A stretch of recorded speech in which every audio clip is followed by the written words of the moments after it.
Hello friends, कैसे हैं। उम्मीद है आप सब अच्छे होंगे। तो आपके काम की एक और ख़बर के साथ हाजिर हूँ मैं, यानी आपका मनी मित्र रजनीकांत, और आप देख रहे हैं अपना YouTube channel be your money manager.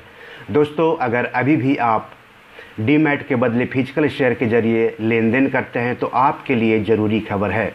दरअसल मार्केट रेगुलेटर सेबी ने एक नियम में बदलाव किया है और इस नियम से सबसे ज़्यादा असर सीनियर सिटीज़न के ऊपर हो सकता है अगर सीनियर सिटीजन्स इस नियम को फॉलो नहीं करते हैं तो नए नियम क्या हैं और उस नियम को आप कैसे फॉलो कर सकते हैं, हम पूरी बात आज आपको इस एपिसोड में बताएंगे। तो सबसे पहले हम बात कर लेते हैं नए नियम की। तो नए नियम ये हैं कि 5 दिसंबर 2018 के बाद से आप फिजिकल शेयरों में लेन देन नहीं कर सकेंगे। सेबी ने नियम बदल दिए हैं, अब सिर्फ डीमैट शेयरों में ही लेन देन हो सकेगा। यानी अगर आपके पास फिजिकल शेयर है तो उसको 5 दिसंबर 2018 से पहले या तो डीमैट में बदल लें या फिर उसको बेच दें।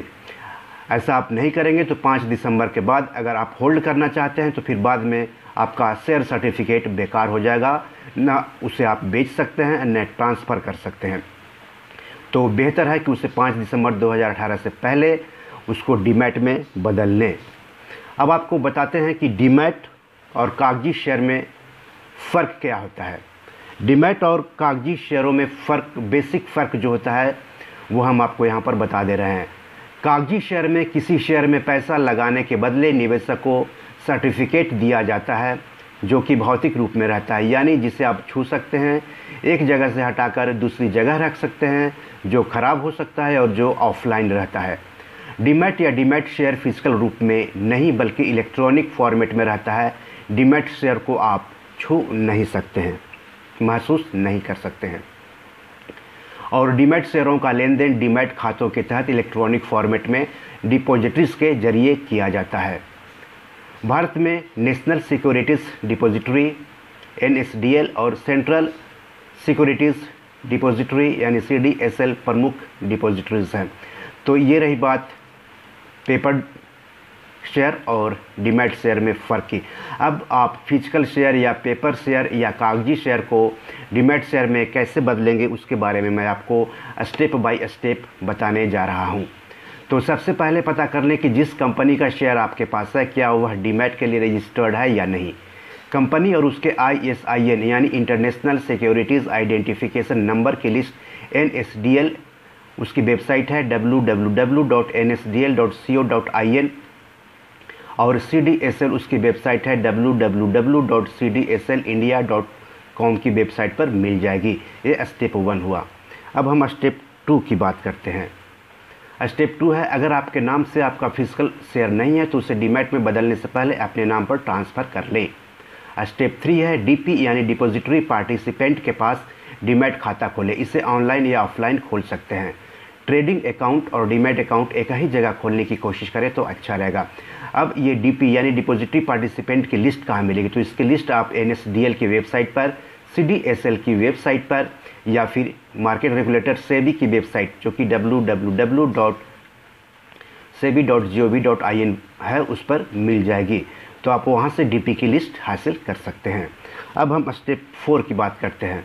आपको एक DRF यानी डीमैट रिक्वेस्ट फॉर्म भरना होगा। ये DRF आपको शेयर ब्रोकर या फिर स्टॉक एक्सचेंज से मिल जाएगा। DRF को अच्छी तरह से भरकर उसे DP के पास जमा करें, उसी DP के पास जहाँ पर आपने डीमैट अकाउंट खुलवाए हैं। एक ISIN के लिए एक DRF फॉर्म ही भरना होगा, इसे आप ध्यान रखें। शेयर सर्टिफिकेट में जैसा नाम है बिल्कुल वैसा ही नाम डीमैट अकाउंट में भी रहना चाहिए। अकाउंट चाहे सिंगल हो या ज्वाइंट, DRF के बारे में शेयर ब्रोकर या स्टॉक एक्सचेंज से पता करें। अब स्टेप 5 की बात हम कर लेते हैं। 5वां चरण क्या होता है। DRF को सही भरकर उसे मूल शेयर सर्टिफिकेट के साथ DP के पास जमा कर दें। DP आपके DRF को NSDL या CDSL के पास भेज देगा। इसके अलावा DP आपके DRF को कंपनी और RTA यानी रजिस्ट्रार्ड एवं ट्रांसफ़र एजेंट के पास भी भेजेगा वेरिफिकेशन के लिए। स्टेप 6 क्या होता है। DRF पर आपके हस्ताक्षर, ट्रांसफ़र डीड और शेयर सर्टिफिकेट की असलियत की जांच के बाद आरटीए डीआरएफ संबंधी अनुरोध को वापस डीपी के पास भेज देगा। डीआरएफ को इन कारणों से अस्वीकार किया जा सकता है। सर्टिफिकेट की मिल्कियत को लेकर अगर कोई विवाद हो तब मूल सर्टिफिकेट की जगह नकल यानी होता है ना, कुछ डॉक्यूमेंट्स लेकर के आते हैं, फ़ोटो जेरॉक्स लेकर के आते हैं, तो वो नहीं चलेगा। गलत हस्ताक्षर होने पर रद्द किया जा सकता है, अस्वीकार किया जा सकता है। फर्जी हस्ताक्षर होने पर और विवरण बेमेल होने पर आपके जो डीआरएफ है यानी डीमैट रजिस्ट्रेशन फॉर्म है उसको रिजेक्ट किया जा सकता है और आपको फिर से भरने के लिए कहा जा सकता है, तो और लंबा समय लगेगा। तो अच्छा है कि आप पूरी तरह से देख समझ करके डीआरएफ फॉर्म को भरें, जैसा कि आपका फिजिकल सर्टिफिकेट में भरा हुआ है वैसा ही उसी तरह से भरें आप डीआरएफ फॉर्म। ये स्टेप 6 हो गया। अब स्टेप 7 की बात कर लेते हैं। आरटीए से सत्यापन के बाद डीपी शेयर सर्टिफिकेट को नष्ट कर देगा और एक डीमैट रिक्वेस्ट नंबर यानी डीआरएन उत्पन्न करेगा। डीपी इस डीआरएन की जानकारी एनएसडीएल या सीडीएसएल को देगा, जबकि नष्ट किए गए फिजिकल शेयर सर्टिफिकेट को कंपनी या आरटीए को कुरियर से भेज देगा। ये 7वां स्टेप हुआ। अब 8वें स्टेप की बात कर लेते हैं। जब आरटीए को ये सब मिलता है तो नए फोलियो बनाकर उसे डीपी के पास भेजा जाता है। डीपी निवेशक को फिजिकल शेयर जितना शेयर उसके डीमैट अकाउंट में डाल देता है।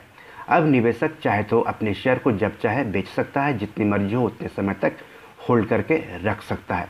तो दोस्तों, अगर आपके पास भी फिजिकल शेयर है, पेपर शेयर है या शेयर सर्टिफिकेट है तो उसे 5 दिसंबर 2018 से पहले डीमैट में ट्रांसफ़र कर लें। अगर उसको आप लंबे समय तक होल्ड करना चाहते हैं तब, अगर आप ऐसा नहीं करना चाहते हैं तो 5 दिसंबर 2018 के पहले उसे बेच दें तो अच्छा रहेगा। नहीं तो अगर आप पेपर शेयर साथ में रखते हैं और 5 दिसंबर 2018 की आखिरी तारीख अगर पार हो जाती है तो आपका वो जो पेपर शेयर है, जो फिजिकल शेयर है, जो भौतिक शेयर है, उसका कोई मतलब नहीं रहेगा, क्योंकि 5 दिसंबर 2018 के बाद सिर्फ डीमैट शेयर से ही लेन देन होंगे। पेपर शेयर बंद हो जाएगा, इतिहास बन जाएगा। तो दोस्तों, बी योर मनी मैनेजर में आज इतना ही, लेकिन अपने फाइनेंशियल सफ़र को सुहाना बनाने के लिए देखते रहिए अपना YouTube channel be your money manager और पढ़ते रहिए हिंदी फाइनेंशियल ब्लॉग BYourMoneyManager.blogspot.com। और हाँ, अपने इस यूट्यूब चैनल को लाइक करना, सब्सक्राइब करना, शेयर करना, सवाल करना, सुझाव देना मत भूलिएगा। कोई आलोचना हो तो ज़रूर कीजिएगा, हमें मंजूर है, क्योंकि आपकी आलोचना से, आपके सुझाव से ही हम आपके इस मन पसंदीदा यूट्यूब चैनल को और बेहतर कर सकते हैं और आपके लिए और उपयोगी बना सकते हैं। तो दोस्तों, आपका कीमती समय देने के लिए धन्यवाद। नमस्कार।